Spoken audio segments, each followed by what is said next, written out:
What up, Tragedy? So, my cousin Junior a while back was telling me that I have Mexican blood, and I was arguing with him, telling him I'm Hispanic. My blood comes from Spain and maybe mixed with the Pueblo.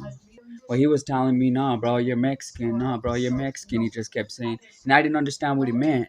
But now, after doing all these history studies all these years and gaining an understanding of how things actually went down, I understand that most people from New Mexico do have Mexican blood more than they do have Pueblo. So most mestizos and Hispanics, Chicanos, people who call themselves Chicano, people who are mestizo, Hispanic mixed with Mexican, we are mixed with Mexican because the Tlaxcalan, I can't pronounce it, Tlaxcalan natives came up and settled New Mexico. So Juan de Oñate was the first person to settle New Mexico in 1598. Fun fact, Juan de Oñate was married to one of Hernan Cortez's granddaughters. So when I'm reading the document trying to find out how many people, it says 400 men came with Oñate and 130 of them were Indian soldiers. Now these so-called Indian soldiers were Mexican allies. So let me take it back.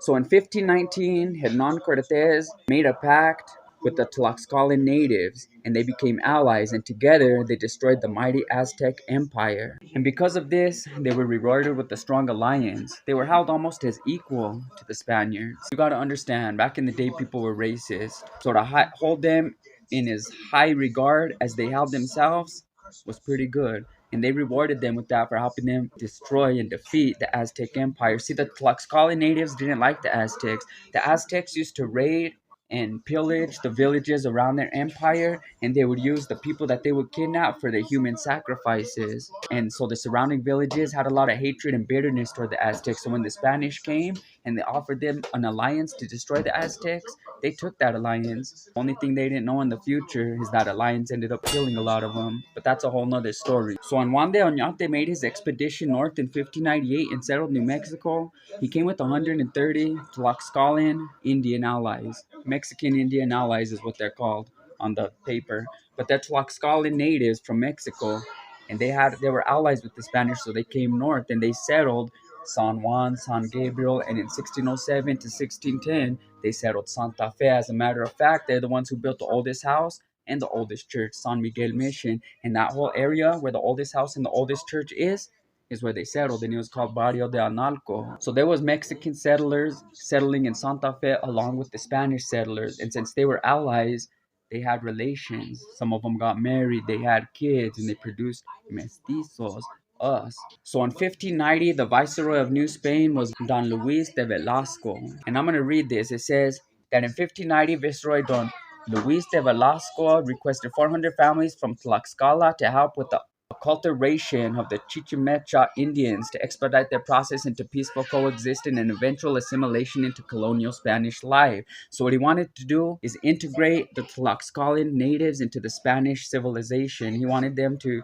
mix into it, which they did, and that's us now. So he sent 400 families to settle New Spain, and there was 4 regions of Tlaxcala at the time. So each leader of the region chose 100 families from each region, and they sent them north to settle New Spain. So they settled New Spain and mostly the northern part where now is New Mexico, Santa Fe, that area. They settled this to defend it from any invasions from France, England, or other nomadic native tribes like the Comanche. So they settled New Mexico and they settled Santa Fe, and they had relations with the Spanish. Now, the Pueblo natives didn't have much relations with the Spanish. They were clashing with them all the time. So in 1680, the Pueblo revolt forced all the Spanish and their allies out of New Mexico. There was a leader named Pope, and he gathered all the pueblos in New Mexico, northern New Mexico, most of them. There was some that didn't participate. I just heard a story today that there were 7 leaders that they gathered and executed since they didn't want to participate, and that's at a place by La Cienega. I want to look into this story. If it's true, I'll be making a story about that soon. So anyway, the Spanish people wouldn't have been having much relations with the Pueblo natives because they were clashing all the time, but they would have been having a lot of relations with the Tlaxcalan natives, the Mexican Indians that came north with them. They kicked it with them. They had babies with them. They had us. Anyway, like I was saying, the Pueblo Revolt in 1680 brought all the natives together into one force. They call it America's first revolution before the American Revolution.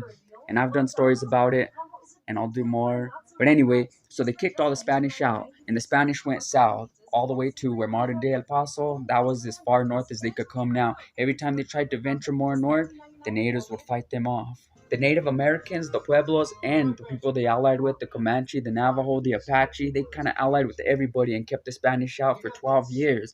And then Don Diego de Vargas was sent north. In August 16th of 1692, Don Diego de Vargas left around El Paso to a place called Isleta, Isleta with a Y. And fun fact, Isleta in New Mexico, Isleta Pueblo, had a divide during the Pueblo Revolt. Half of them supported the revolt and the other half didn't support it. The half that supported it fought it, of course, and they're what is Isleta Pueblo in New Mexico now. The other half moved south and they settled in another place called Isleta in modern day Mexico, and it's still there today, but it's spelled with a Y. So anyway, Don Diego de Vargas went north to Isleta so that way he could meet up with Roque de Madrid with his forces so they could go north and resettle New Mexico. But my whole point in this, when Don Diego de Vargas left Isleta and went north, he left with 40 soldiers, 10 El Paso residents, whatever that means, whoever they were, I don't know. But it says 50 Indian allies again. And then he met Roque de Madrid and joined forces and they marched on Santa Fe. So those 40 Indian allies were some more Mexicans from the tribe of Tlaxcala. And I'm sorry for my bad pronunciation on that one, but my whole point is that they came north and they resettled Barrio de Analco where they used to be right there in where downtown Santa Fe with the oldest house and the San Miguel Chapel is. They're the ones that built that with their own hands. And that was their barrio, Barrio de Analco. Now today, if you go across the river, Barrio de Analco is still there, but it's on the other side now. Where I got married, there's a park. So the Hispanics, the Spaniards, were settled in New Mexico with the Mexican Indian allies, and they had relations with them. They had babies with them, mestizos, offspring, more than they did with the Pueblos, especially after the revolt. Even though the Pueblos kind of made an alliance after the revolt, it's because they lost, so they signed a peace treaty. They still hated us in our heart. They hated the Hispanic people, the Spaniards, in their heart. But the Tlaxcalan natives, they were our allies. They're the ones that helped reclaim and resettle and reconquer New Mexico for us. Anyway, I hope this video made sense, but all I was trying to do is point out the point that my cousin Junior Romero was right. Most people here in New Mexico do have Mexican blood more than they have Pueblo native because everything I just explained, and I hope it makes sense. It's already a long ass video, so I'm gonna go. I hope you learned something new. This is Tragedy. Thank you for watching. I'm out.